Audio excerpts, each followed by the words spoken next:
The more the city grows, the low my pay goes. Everything is going up except our pay. I'm asking you not to forget about us after today. Hourly wages should be higher than the Batman building. We're living just a struggle with the cost of living.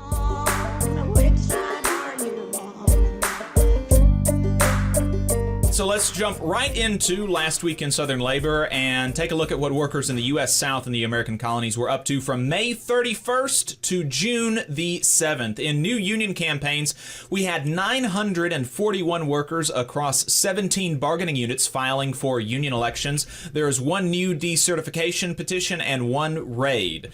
29 workers at Southern Glazers Wine and Spirits in Louisville, Kentucky filed a petition to hold a union election with the Teamsters, Local 783. 39 workers at Hyatt Place Austin Airport in Austin, Texas filed a petition to hold a union election with Unite Here, Local 23.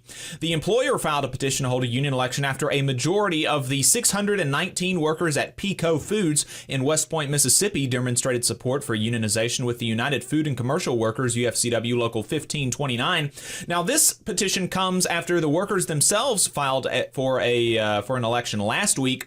So I'm not sure why there's another filing, because this does seem to be the same unit. But last week, the estimate of the bargaining unit was 550, and this week it's 619. So I'm not sure if this is a second bargaining unit within the same company, or if for some reason there is another petition on this unit. So we'll try to figure that out and let you know. 67 workers at Consolidated Waste Services in Carolina, Puerto Rico, filed a petition to hold a union election with the Central General de Trabajadores. The employer filed a petition to hold a union election after a majority of the 7 workers at WJLA-TV in Arlington, Virginia, demonstrated support for unionization with the National Association of Broadcast Employees and Technicians, NABET, CWA. 18 workers at Starbucks in Hurst, Texas, filed a petition to hold a union election with Starbucks Workers United, as did 15 workers at Starbucks in Pinecrest, Florida, 14 workers at Starbucks in Newberry, South Carolina, and 14 workers in Jackson, Mississippi. 47 workers at 5 Compass Coffee locations in Washington, D.C. filed a petition to hold a union election with Workers United, which is the same parent union as Starbucks Workers United. 57 workers at Triple S Salud in San Juan, Puerto Rico, filed a petition to hold a union election with the Union Trabajando por la Salud, Union for Working Health. Central General de Trabajadores appears to be attempting to raid a unit of 62 workers at First Transit of Puerto Rico in San Juan, Puerto Rico, which is currently represented by Teamsters affiliate Union de Tranquistas de Puerto Rico, the Trunks Union. Workers likely pushed by their employer and with the help of the ghouls at the National Right to Work Foundation, filed a petition to decertify the United Association of Plumbers and Pipe Fitters, UA, Local 502, as the union representing the 8 workers at UD Contracting in Fort Knox, Kentucky. The employer filed a petition to hold a union election after a majority of the 3 workers at Florida Public Utilities Company in Winter Haven, Florida, demonstrated support for unionization with UFCW Local 1625. 12 workers at OTL Logistics in Clacamo, Missouri, filed a petition to hold a union election with the Teamsters, Local 41. In campaign updates, June 10th will be the conclusion of the vote among 27,000 Fairfax County education workers and support staff about whether or not to unionize with the Fairfax Education Unions, FEU. I do not understand how this is not all over the news, as this is the largest public sector collective bargaining election in decades. It's absolutely baffling to me, but nevertheless. In election results, 257 workers across 7 bargaining units are newly unionized. 3 units representing 35 workers withdrew election petitions, and 1 unit of 100 workers voted against unionization. Those elections, 6 workers at Petro Technologies in Broussard, Louisiana, withdrew their petition for a union election with the International Association of Machinists and Aerospace Workers, IAMAW. 3 workers at Universal Cable Holdings in Logan, West Virginia, voted unanimously in favor of unionization unionization with the Communication Workers of America, CWA. 100 workers at D.C. Central Kitchen voted 7-26 against unionization with the Teamsters. 3 workers at Midcoast Radio Project in Kansas City, Missouri withdrew their petition for a union election with the CWA. 6 workers at Broadway Ford Truck Sales in St. Louis, Missouri voted 3-0 in favor of unionization with the IAMAW. 51 workers at Rose Brooks Center in Kansas City, Missouri voted 27-18 in favor of unionization with the Laborers International Union of North America, LIUNA, Local 955. 47 workers at Imperial Dade in Orlando, Florida voted 34-8 in favor of unionization with the Teamsters, Local 385. 4 workers at Jones Lang LaSalle in Miami, Florida voted unanimously in favor of unionization with the International Union of Operating Engineers, IUOE, Local 30F. 135 workers at Union Tank Car Company in Valdosta, Georgia voted 91-32 in favor of unionization with the Sheet Metal Air, Rail, and Transportation Workers, SMART. 11 workers at SCI Puerto Rico in Bayaman, Puerto Rico voted unanimously in favor of unionization with the Union de Tronquistas de Puerto Rico, which is the Teamsters Local 91. 27 workers at Amentum in Beaufort, South Carolina withdrew their petition for a union election with the IAMAW. In settlements, grievances, and unfair labor practices, congressional Democrats, led by Texas's Greg Casar, are urging the NLRB to take swift action regarding YouTube's illegal termination of pro-union workers affiliated with the Alphabet Workers Union, AWU-CWA. In strikes and bargaining updates, a support staff worker for Nashville schools and member of SEIU Tennessee testified at a meeting of the Metro Council about the need for a raise for municipal workers in an extremely cool spoken word poem that we will share with you at the end of this segment.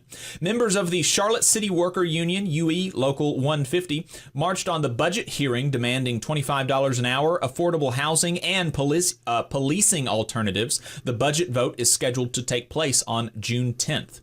After Manchin and Romney dropped an anti-telework legislation in the U.S. Senate, the American Federation of Government Employees, AFGE, relayed the results of an April 2024 CBO study that showed federal workers are actually less likely than their private sector counterparts to usually telework. The Union of Southern Service Workers demonstrated against the Alabama Department of Corrections' exploitation of prison labor last week. And CWA Local 1180, the Bird Union, is still trying to reach a fair contract with the National Autobahn Society. The workers are demanding 4% raises across the board, 12 weeks of paid parental leave, and more. They're asking for supporters to sign a petition to send to management. National Nurses United, NNU, claims that the VA has instituted a de facto hiring freeze that has resulted in 66,000 unfilled positions across the agency across the country. They picketed in front of the D.C. VA headquarters last week in protest. NNU members also rallied at Mission Hospital in Asheville, North Carolina, to improve patient care and health care access, with North Carolina Attorney General Josh Stein, who has sued HCA Mission for failing to offer adequate services to North Carolinians.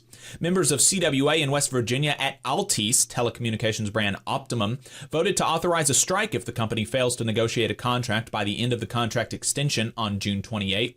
Flight attendants at American Airlines, members of the American Flight Attendants Association, AFA-CWA, have been without a raise since before the pandemic. The company tried to get by with a one-time 17% raise and basically nothing else to wrap up negotiations, but the union is standing firm and demanding more. Bloomberg is reporting that Starbucks and Starbucks Workers United have reached a tentative agreement on just cause job protections. This coming as the NLRB announced that a total of 437 Starbucks stores have unionized across the country, now representing over 10,400 baristas. Hey, 5 seconds. Just wanted to say that this is only possible because of our donors. If you want to see more of this, then consider donating yourself at tvlr.fm/donate. In political and legislative updates, Alabama is continuing to hassle folks it claims to have overpaid in unemployment benefits during the pandemic, garnishing wages and denying appeals to people who, quote, owe the state in the amounts in the thousands. Not much for the state of Alabama, but life-changing amounts of money to have taken from you. One person told AL.com that she had to rely on friends and family to pay bills after the state garnished an entire paycheck unannounced. The FBI raided Cortland Management of Atlanta as part of the U.S. Department of Justice antitrust probe into the rental housing market. Some rental owners are relying on algorithms to set rent, which some argue is the same as collusion on pricing. U.S. Senator Bernie Sanders and Representative Ro Khanna introduced legislation to forgive medical debt with the support of the United Electrical Workers, UE. Despite the success of Alabama's pre-K program, it is still not universal, only covering some 40% of 4-year-olds. Mississippi's parole program is coming under scrutiny, much like Alabama's. A CWA member, Lauren Ashley Simmons, in Texas won a runoff election against the incumbent to be the Democratic nominee of State House District 146. Right-wing weirdos are trying to attack Acting Labor Secretary Julie Su and the American Federation of Teachers, AFT, for the union paying $3,500 for Su to speak at a convention, arguing that this could potentially create, quote, conflicts of interest for the Acting Labor Secretary. They pretend to think that this is a significant amount of money and not just enough to cover the costs of attending the convention. That sounds like a dramatic scandal. $3,500. Yeah, wow. It's pretty salacious. Does that include the hotel and travel costs? Who knows? Who knows? Or is that this could really go deep? Or it could. It could. Decatur, Alabama is offering young professionals $15,000 in student loan forgiveness if they move to the city. And in internal union affairs, the former president of the San Antonio Professional Firefighters Association, SPFFA, has been arrested on stalking charges, allegedly having been involved in efforts to intimidate somebody from applying to be the fire chief in San Antonio. The current union administration is not alleged to have been involved, saying, quote, "This is as insane to us as to everybody else." In a bad omen for the 2025 rail negotiations, the Brotherhood of Locomotive Engineers and Trainmen, BLET, a Teamsters affiliate, and this is going to be important later, and the Sheet Metal, Air, Rail, and Transportation Workers, SMART, are publicly feuding, throwing accusations at one another and raiding one another's units. The latest in the BLET SMART feud comes in the same week as the Teamsters dissolved their no-raid pact with the International Association of Machinists. Does this also spell the end for the pact between the IAMAW, AFA, and the Teamsters to organize Delta? I'll be digging into that over the coming weeks. Not all the Teamsters news from last week was bad, though, with the Teamsters announcing moves towards official affiliation of the Amazon Labor Union with the support of the Reform Caucus. Although even this was not without controversy, as the Teamsters announced the affiliation as if it was a done deal before the workers were able to vote.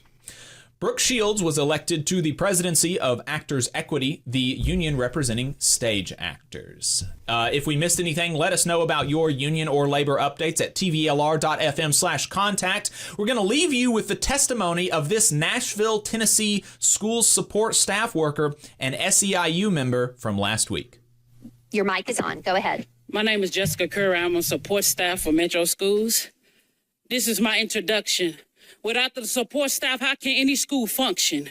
Metro, the more the city grows, the lower my pay goes. Everything is going up except our pay. I'm asking you not to forget about us after today. Hourly wages should be higher than the Batman building. We're living just a struggle with the cost of living. Each corner I turn on, their building. We need a COLA that's higher than the ceiling. The cost of living is at an all-time high. We need a 5% COLA to go with our piece of the pie. Let me be clear. I need all to hear. Money for food or money for rent, we shouldn't have to live in fear. Struggling with finances while working a career. Davidson County is hurting. Can't you smell the scent? We're only asking for 5%. Many people are 2 checks away from living in a tent. After payday, still trying to make $1 out of 15 cents. We need a cola, and I'm not talking about the drink that makes you feel refreshed. I'm talking about the cola that helps pay bills so you won't feel depressed.